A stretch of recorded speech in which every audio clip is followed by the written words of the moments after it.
So first of all, I've got to apologize. I'm going to give the introduction in English, and then it's going to be Julia talking in French about all the applications that we are in the process of setting up on the Oncofino screen platform that we have been building for the past months here at CRC. And I have to say that I also have an affiliation to the Centre de Recherche L'École. So I'm not only Gustave Roussy, I'm actually both institutions. So with the help of all these institutions that you can see up here, we had the chance to invest into a next generation phenotypic screening platform. And as being said, this has been built for the past months here at the Centre de Recherche L'École. And today we're going to explain about the hardware that we have been setting up. It is a prototype, so we are now developing applications as to use on this platform. So we're going to talk about the platform itself, the hardware, the applications that are being developed, and of course the future developments that we are aiming for, and that then will yield the success that this platform is deemed for. So here there is a virtual visit. So as you can see here, we have been starting building this platform in our lab because due to some delay in constructions, the final room is not available at this moment. So we have been building the biggest platform in the tiniest room ever made. So as you can see here, this is a lot of automates that we have integrated with 2 industrial robots. And I'm going to talk you through the different automations, through the different hardware setups on the following slides. I can switch the slide. Yes. So the core machine of this platform, this is this liquid handling robot. It's a Biomec i7, latest generation liquid handling. On this Biomec robot, we can do automated cell culture, we can do compound screens, and we can do genetic screens. We can do immunostains. And as this machine is integrated with an additional acoustic nanodroplet dispenser, we can run on this platform phenotypic drug screens, which is going to be the main application, as at an approximate or theoretical size of 40,000 samples per run, per screening campaign. So this acoustic nanodroplet dispenser is shooting nanodroplets using acoustic sound waves from a source plate into a target plate. So this is the device that is going to be used to do all the compound treatment. So we're going to do the automated cell culture on the Biomec.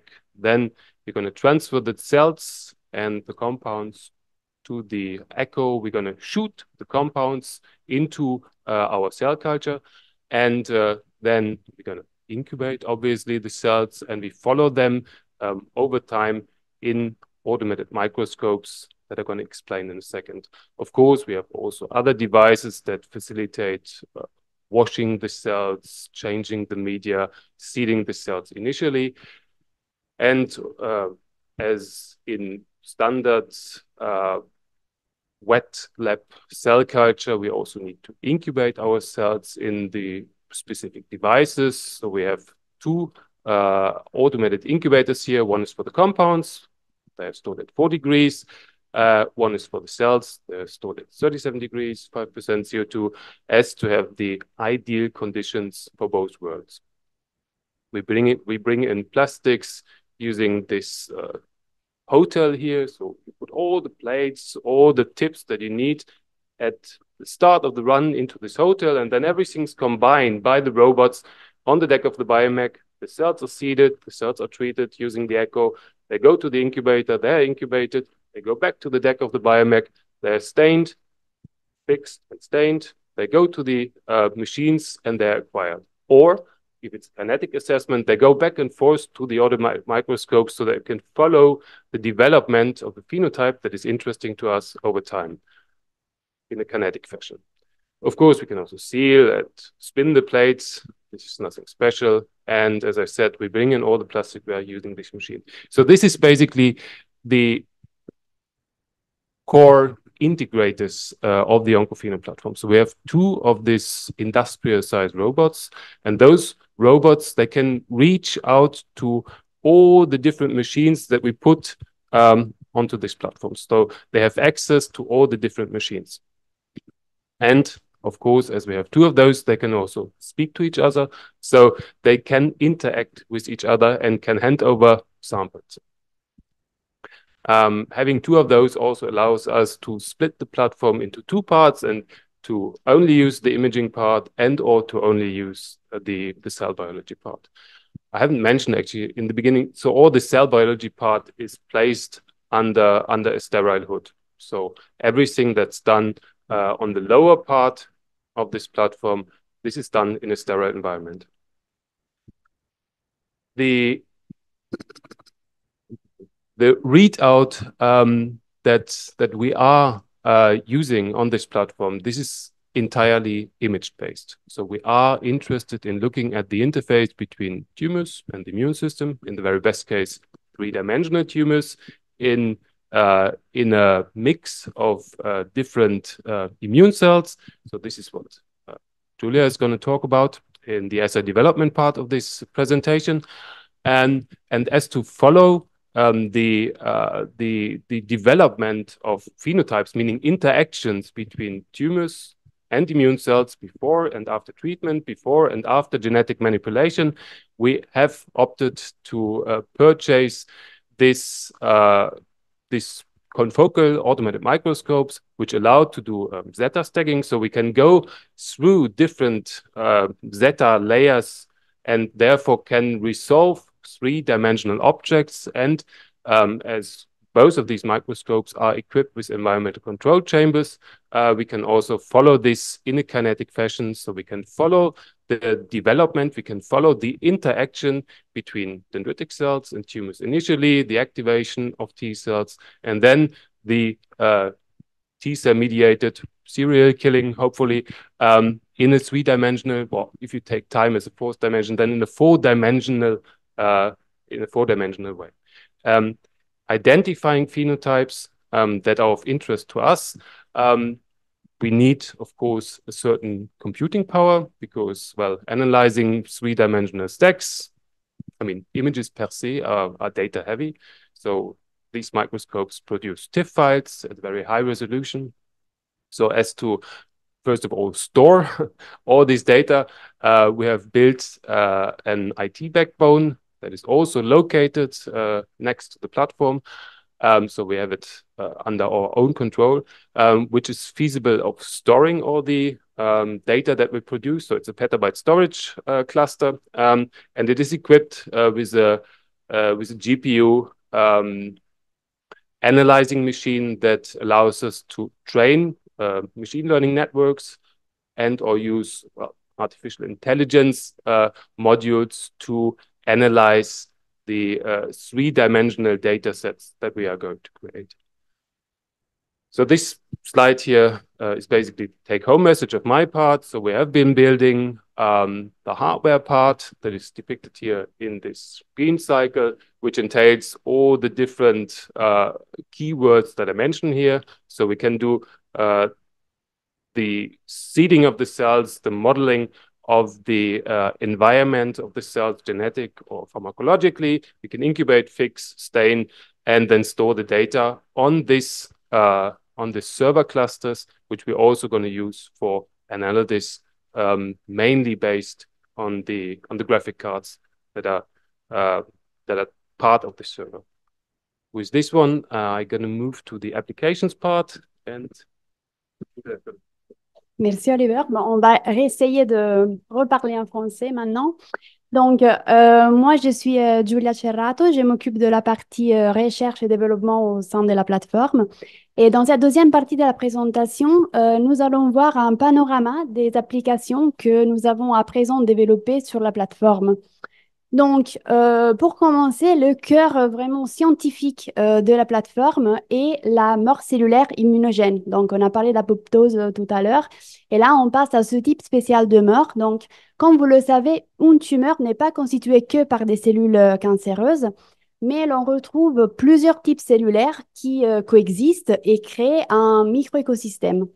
Donc, dans des thérapies anticancéreuses, il peut y avoir des agents cytotoxiques qui vont stresser les cellules et qui vont induire les cellules cancéreuses à relarguer des signaux, ce que l'on appelle les signaux de stress, qui mènent à instaurer un dialogue entre les cellules immunitaires et les cellules cancéreuses.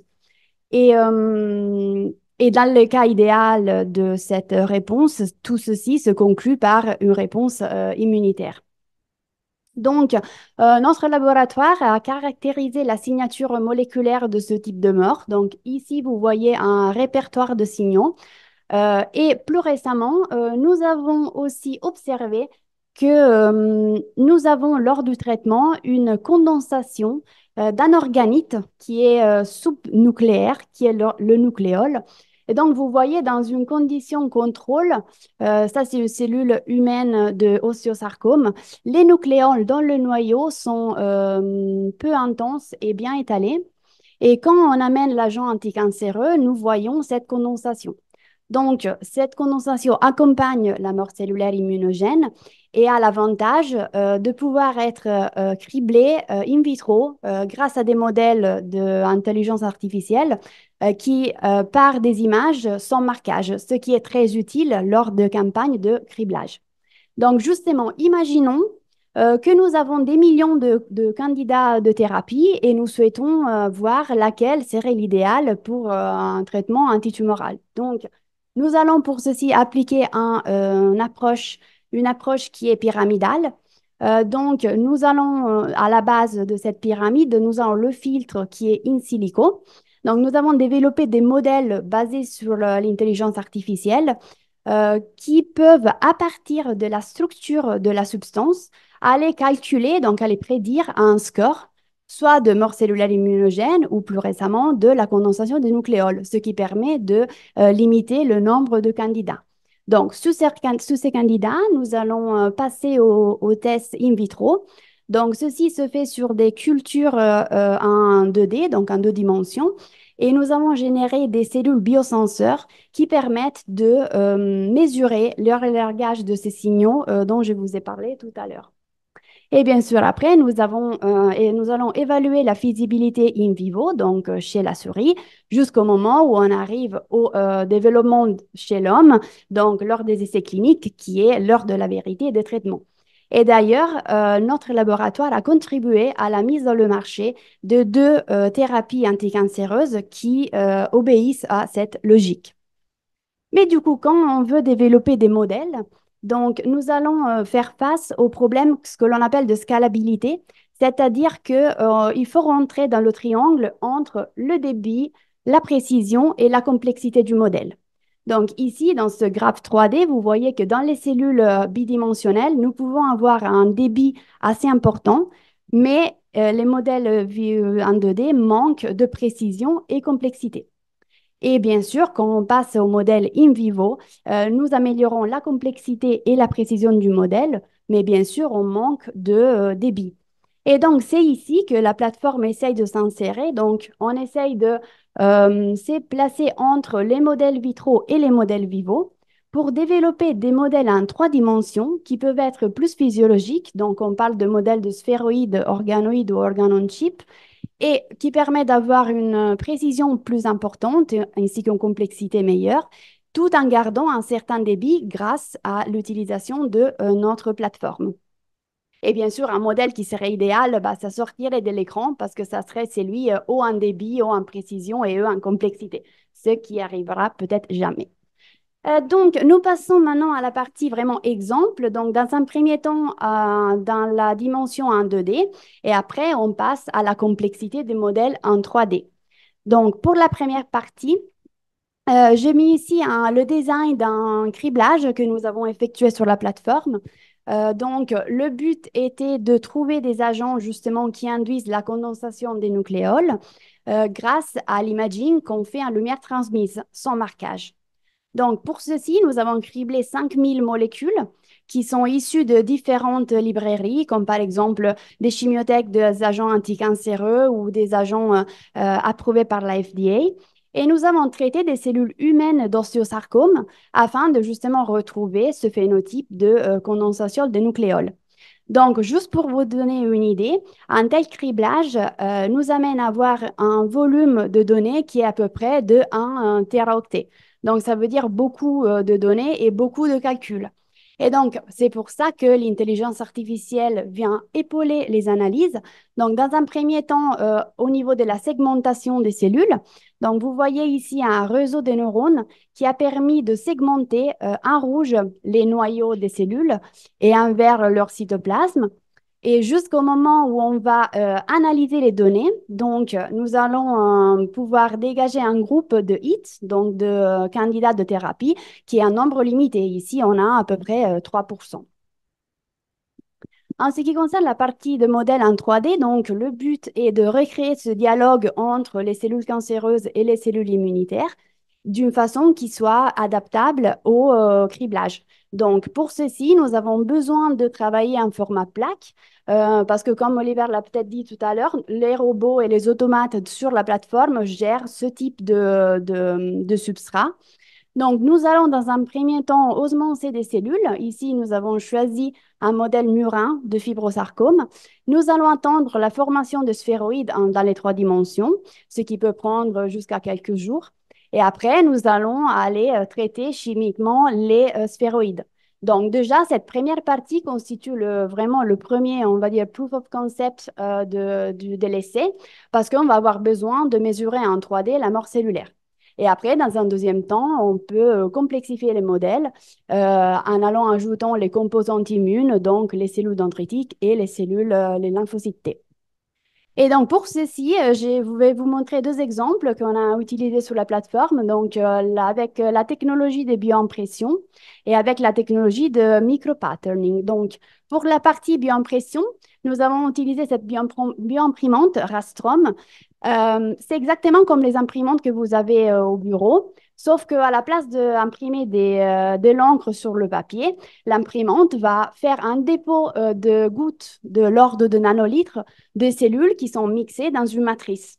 Et donc, ceci permet de créer des cultures en 3 dimensions. Donc, vous pouvez le voir ici. Ça génère vraiment un dôme dans lequel les cellules peuvent pousser dans les 3 dimensions.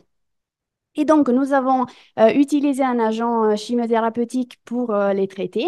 Et vous voyez en quantification que la taille des sphéroïdes diminue lors de traitement, ainsi qu'on a une augmentation de l'excentricité, qui est un paramètre mathématique qui permet de quantifier la déformation des sphéroïdes. Et en ce qui concerne la partie micropatterning, donc nous avons utilisé la plaque gris 3D que vous voyez ici. Donc, nous pouvons avoir dans le même puits plusieurs centaines de micro-puits gravés à l'intérieur, ce qui permet de créer des sphéroïdes dans chaque micro-puits. Donc, ici, vous voyez, nous avons essayé plusieurs diamètres de micro-puits. Nous avons cultivé dans chaque micro-puits un sphéroïde. Ici, vous voyez la sonde fluorescente que nous avons utilisée et nous allons procéder au traitement. Et donc, en suivant les cellules au cours du temps, nous pouvons voir que nous avons une mort cellulaire très importante lorsqu'on les traite, ce qui nous fait très plaisir à voir. Bien sûr, après, il y a l'étape de quantification des données. Donc, encore une fois, nous sommes allés segmenter les cellules. Donc, ici, chaque couleur correspond à un sphéroïde. Et vous pouvez apprécier à l'intérieur le nombre de sphéroïdes qui composent chaque sphéroïde. Et encore une fois, nous voyons que lors du traitement, nous avons une baisse du nombre de cellules dans chaque sphéroïde. Et ici, c'est une très récente construction en 3D. Donc, nous sommes allés sous-sélectionner les sphéroïdes et les placer dans une grille pour que ça soit plus visible.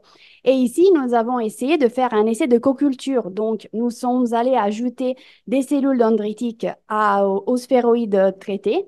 Et nous sommes dans le processus de quantifier pour voir si effectivement il y a une infiltration plus importante lorsque l'on traite avec la chimiothérapie. Donc, on peut terminer la présentation avec des développements futurs.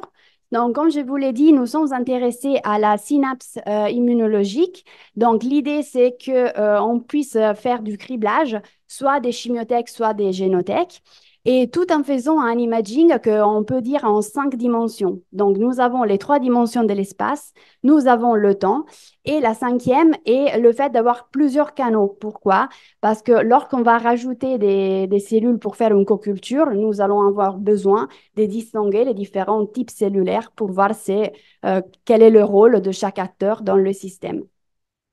Et ensuite, nous avons commandé un BioAssembly Bot, qui est une bioimprimante, qui est un bras robotique, en fait, qui a 6 axes, qui permet de biofabriquer un haut débit et de faire de la bioimpression dans les 3 dimensions, ce qui va nous permettre de créer des arrêts de single cells ou de recréer vraiment des objets ou des environnements au sein d'un substrat. Voilà. Et bien sûr, nous sommes en train d'établir des collaborations avec les institutions partenaires pour co-développer sur la plateforme. Voilà, je tiens à remercier tous les membres de la plateforme et vous, bien sûr, pour l'attention et nous sommes ravis de prendre des questions. Merci.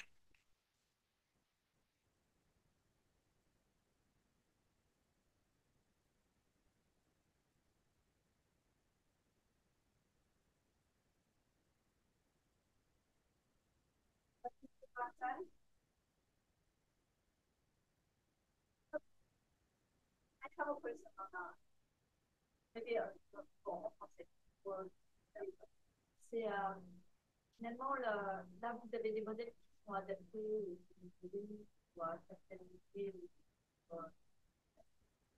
C'est peut-être le succès dans vraiment le test pré-thérapeutique des cellules humaines de tumeur. Est-ce que vous envisagez d'avoir un ciblage qui se permette de donner comme un biogramme, un screening de drogue, soit comme l'antibiogramme? Comment vous voyez en fait les solutions? Est-ce que ce sera en 3D? Est-ce que ce sera en cellule unique? Ou est-ce que ce sera dans les dispositifs pour aller vraiment dans quelque chose qui est très thérapeutique et rapide? Donc, la partie finale, bien sûr, c'est plus facile à enlever. Donc, lorsqu'on a beaucoup de drogues à détruire, c'est plus facile d'utiliser des systèmes similaires. Après, une fois que, donc, il y a une phase de développement qui est très importante. Et une fois qu'on a établi un modèle qui marche bien et pour lequel on a un effet effectivement stable, à ce moment-là, on pourra passer au développement chez les patients. Et ceci, donc, ça va requérir beaucoup de données, beaucoup de développement sur la partie et beaucoup aussi de mise au point de conditions futures. Ah oui, c'est ça mon point. Comment est-ce qu'on fait la diversité en fait des conditions sur lesquelles vous allez pouvoir réadapter? Parce que c'est hyper haute technologie, c'est génial, hein, vraiment. Et comment est-ce qu'on va pouvoir adapter au fait que les cellules souffrent ou pas? We're going to take it step by step. So now we move from 2D to 3D, and we also have already started complexifying 3D with additional neuron cells. We're going to keep all of this in the neuron system, but then the translation to in vivo models is very easy. And then at the next step, as Julian said, we're going to look for patient samples, or we're going to start with PDX first, and then fresh patient samples in the very end. So this is basically what we have described in the grant application. This is what we have to do to please the AML. Et bien sûr, l'étape de culture cellulaire va être adaptée aux différents milieux, aux différents types de nous connaissons la présence de ce qui est donc c'est bien, au niveau alimentaire, on aura besoin de passer au bâton, le développement de vraiment la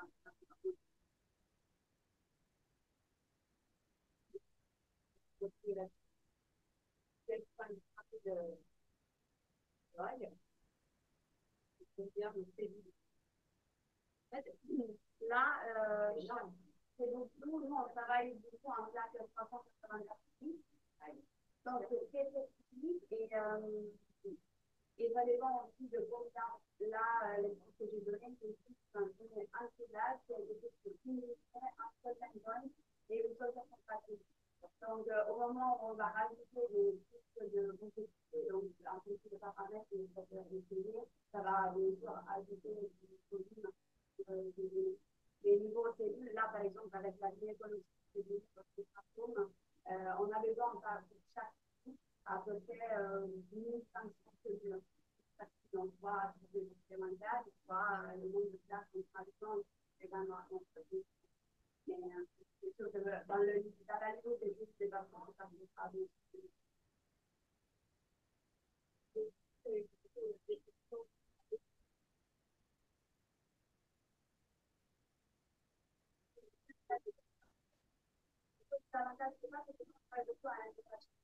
Et donc là, les filles sont bien adhérentes, on a des personnes qui sont aussi, et donc c'est facile de faire les paramètres.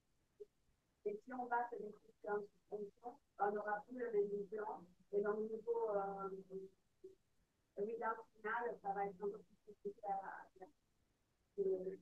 Yes, also develop agents that then can also be tested, of course, in leukemic models, but they are not ideal for screening.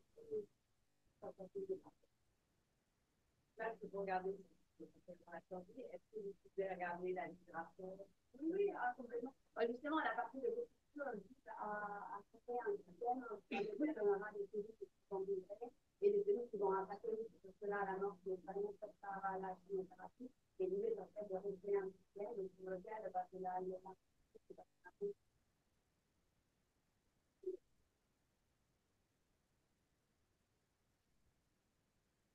oui, on peut le faire ensemble. C'est juste, on a essayé de faire step by step, de voir dans un premier temps la migration, donc la présentation principale, et après, aller représenter chaque celui. All the world is working on T cells, so we are for a small niche to take the next step.